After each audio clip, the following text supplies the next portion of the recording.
बिस्मिल्लाहिर्रहमानिर्रहीम। अस्सलामुअलैकुम स्टूडेंट्स। आज हम पढ़ने वाले हैं रिग्रेशन एनालिसिस के बारे में। लास्ट लेक्चर में हमने पढ़ा था रैंक कोरिलेशन और सिंपल कोरिलेशन कोएफिशिएंट, और our today topic of our discussion is rank regression analysis.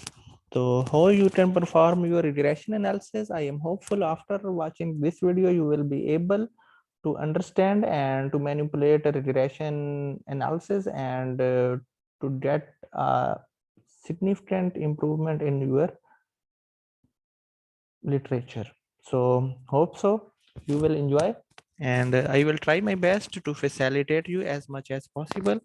तो आज का हमारा जो टॉपिक ऑफ डिस्कशन है ये है रिग्रेशन टेक्निक्स। सबसे पहले रिग्रेशन के बारे में आपको पता होना चाहिए।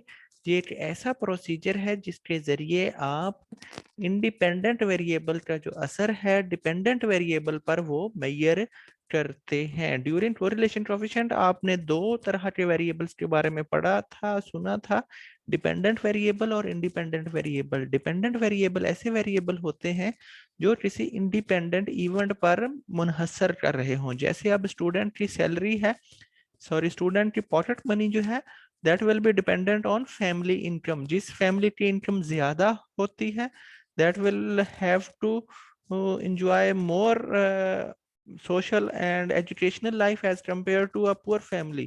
तो स्टूडेंट की जो पॉकेट मनी है that will be associated with his family income. तो यहाँ पर फैमिली इनकम जो है ये इंडिपेंडेंट वेरिएबल है और स्टूडेंट की जो पॉकेट मनी है ये डिपेंडेंट वेरिएबल है।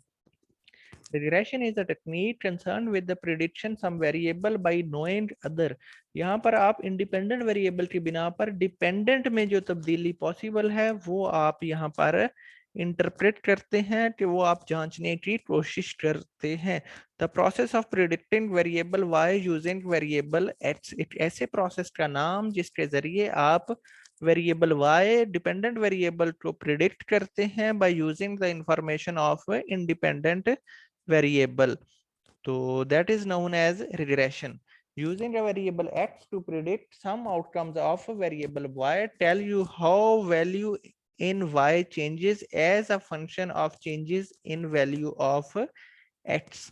तो यहाँ पर आपके पास बताया जाता है कि किस तरह y की वैल्यू में तब्दीली आती है when a change is observed in the independent variable। जब इंडिपेंडेंट वेरिएबल में चेंज हो उससे आपके डिपेंडेंट वेरिएबल में कितनी तब्दीली आएगी। अगर फैमिली की जो अर्निंग है वो बढ़े तो आपके जो स्टूडेंट की पॉकेट मनी है उसमें how much change is possible.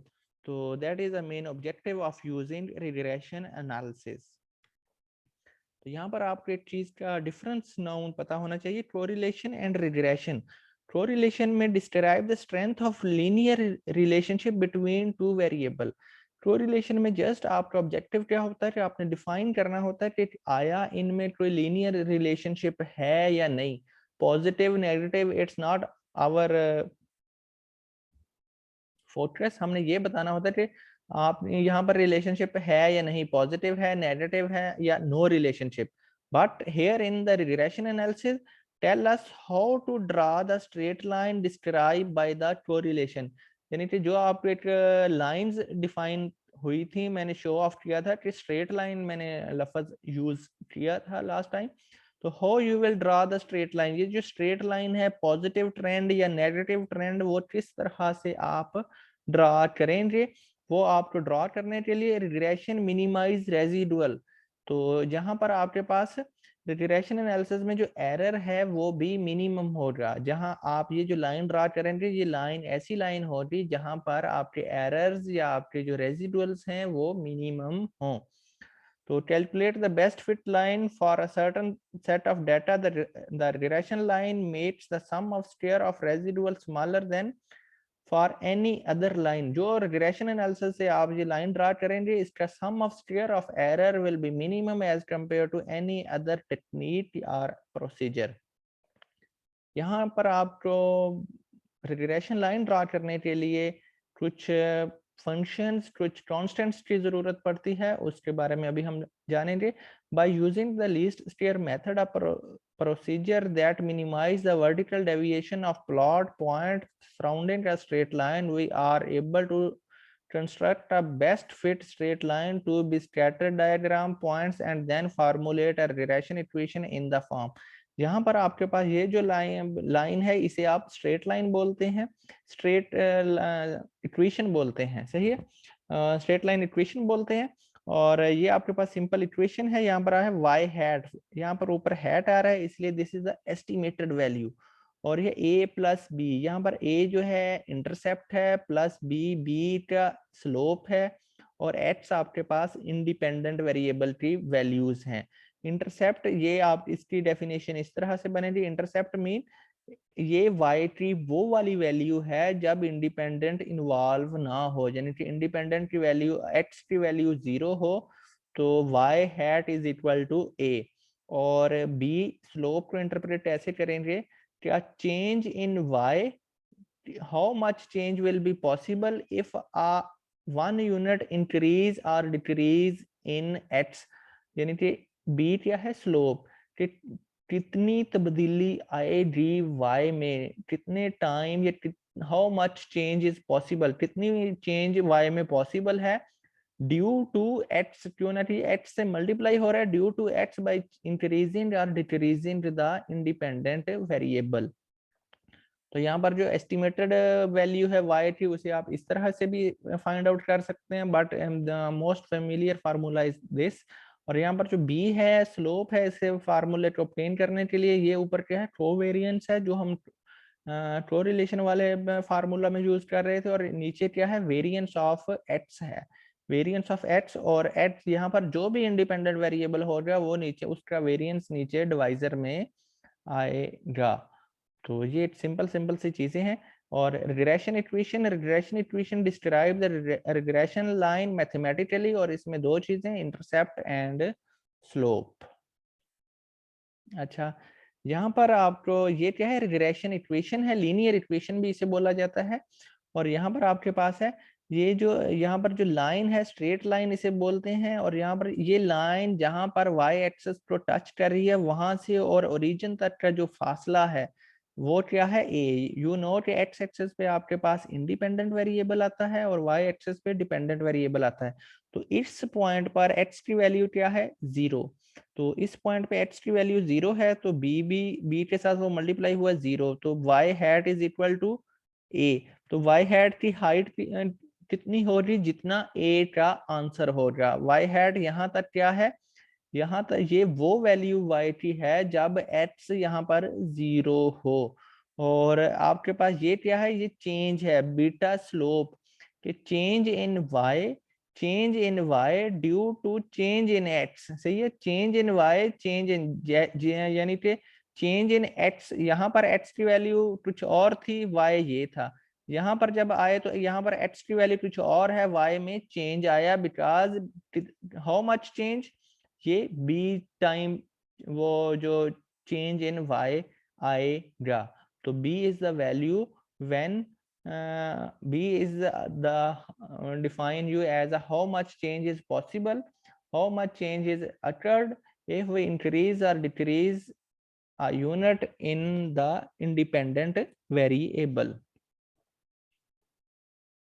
सो यहाँ पर आपको मजीद चीजें, यहाँ पर भी आपको number of hours spend in study, बच्चा कितनी देर पढ़ रहा है और वो कितने मार्क्स गेन कर रहा है, ये आपको जस्ट यहाँ पर डाटा प्लॉट किया गया है, और ये मजीद चीजें आपको फर्दर एलेबोरेट की जाएंगी। अच्छा, ये क्या है, ये प्रिडिक्शन, ये क्या है, एस्टिमेटेड वैल्यूज की लाइन है, और ये क्या है, predicted final grades in class. तो यहाँ पर आपके पास क्या है, 59.95। अगर आप इस लाइन को एक्सटेंड करें तो ये जहां पर आके मिलती है वो हो जाए 59, और 3.75 इज द स्लोप, ये स्लोप की वैल्यू है। अगर बच्चा 1 घंटा पढ़े तो उसके 3.17 नंबर बढ़ जाएंगे, अगर वो 0 आवर पढ़े तो 59 नंबर उसके आएंगे, और अगर वो 1 आवर पढ़े तो 3 नंबर और आ जाएंगे, अगर 2 आवर पढ़े तो 6 नंबर ऐड हो जाएंगे, 3 आवर और पढ़े तो 9 नंबर ऐड हो जाएंगे। तो ये मेन कंसेप्ट है स्लोप और इंटरसेप्ट का। समवन हु स्टडी फॉर 12 घंटे जो बच्चा पढ़े, सही, मैंने 1 आवर 2 आवर 3 आवर का डिफाइन किया था। अगर बच्चा 0 आवर पढ़े तो जस्ट ये वाले 59 नंबर आएंगे। अगर बच्चा 12 घंटे पढ़े तो उसके 97.99 नंबर्स आएंगे इन फाइनल ग्रेड। तो हमें अंदाजा थोड़ा हो जाता है कि how much value will be attained by the dependent variable if a unit change in is occurred in the independent variable। जैसे यहाँ पर है कि अगर एक बच्चा 1 आवर पढ़े तो उसके नंबर आएंगे 63। अगर 0 आवर हो तो ये वाली इक्वेशन जो है ये 0 बन जाएगी और ये सिंपल हमारे पास 59.95 आंसर बचेगा। अगर 0 आवर तो 59 नंबर आएंगे, अगर 1 आवर पढ़ा तो 63 नंबर आएंगे, अगर 12 घंटे पढ़ा तो 97 नंबर आएंगे। तो यहाँ पर आपके पास क्वेश्चन है, क्वेश्चन में sample of 6 person was selected, the value of their age x variable and their weight is demonstrated in the following table. Find the regression equation and what is the predicted weight when the age is 8.5। तो यहाँ पर as और height का data दिया हुआ है। यहाँ पर आपने डिमॉन्स्ट्रेट करना है कि अगर बच्चे की एज 8.5 ईयर हो तो उसका वेट हाउ मच पॉसिबल, तो उसका वेट कितना पॉसिबल है। यहाँ पर आपके पास एक्स क्या है, एज है, और ये वेट है। तो जब एज बढ़ेगी तो वेट भी डेफिनेटली बढ़ेगा, बट आपने यहाँ पर अंदाजा लगाना है कि 8.5 ईयर पर उसका वेट कितना होगा। तो यहाँ पर आपको यू नो कि आपको बी फाइंड आउट करने के लिए बी के फार्मूला में एक्स वाई एक्स स्क्वायर और वाई स्क्वायर यूज हो रहा था, वो हमने जस्ट यहाँ से ऑब्टेन कर लेना है। It's easy to calculate, you may see from the slides. और यहाँ पर आपके पास जो लाइन है, लाइन में आपके पास रिग्रेशन इक्वेशन जो थी y hat is equal to a plus b x के बराबर था। तो वहां पर हमें b चाहिए था, सही। b को हमने b का फार्मूला पुट किया, b is a slope. Slope में जो हमारे पास यहाँ पर टेबल से इक्वेशंस आई वो हमने पुट अप की और b के वैल्यूज यहाँ पर आपने पुट अप की। तो b इज इक्वल टू 0.92 और आपके पास जो अल्फा है, अल्फा का how you will calculate alpha, तो अल्फा को फाइंड आउट करना भी निहायत आसान है। Alpha will be equal to y bar minus b x bar, सही। तो अल्फा को कैलकुलेट करने के लिए आपके पास है वाई बार यहाँ पर डिस्प्ले नहीं हो रहा, माइनस बी एक्स बार, सही। तो इस तरह आपके पास a इसके बराबर आ जाएगा, सही, जो छोटा a है। a इज अ इंटरसेप्ट और ये beta is a b is a slope. तो y बार माइनस बी एक्स बार, b आपके पास यहाँ से आ गया 0.92, x बार आपके पास 6.83 है और y बार इज 11, सही। तो इस तरह आपके पास ये चीजें आ जाएंगी और यहाँ पर ये अप्रोक्सीमेटली 11 बन रहा है। तो 11 आपका यहाँ पर a है और b आपके पास 9 टू राउंड ऑफ कर दिया और आपके पास x माइनस ये जो बेसिकली यहाँ पर वो सेकंड फार्मूला यूज हो रहा है जो हमने यहाँ पर पढ़ा था। मैं आपको पहले वो दिखा दूं, ये वाला y बार प्लस ये एस्टिमेटेड सेकंड फार्मूला। मैं आपको ये फर्स्ट फार्मूला से बता रहा था कि a प्लस बी एक्स, अगर आप ये वाला फार्मूला यूज कर लें वहां पर y बार जो है वो 11 है plus b x minus x bar, तो वो वाला फार्मूला यूटिलाइज हो रहा है। तो इससे घबराना नहीं है, y bar plus b x minus x bar आपके पास 6.83 है और y बार 11 है और 0.9।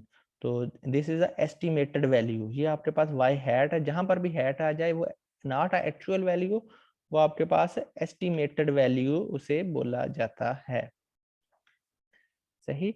तो ये आपके पास है y हैट की आंसर आ गया और यहाँ से आप इजीली कैलकुलेट कर सकते हैं कि what will be the changes possible. अच्छा, जब यहाँ पर आ गया, यहाँ पर a क्या है 4.67 और b क्या है 0.9 और x आपके पास 8.5।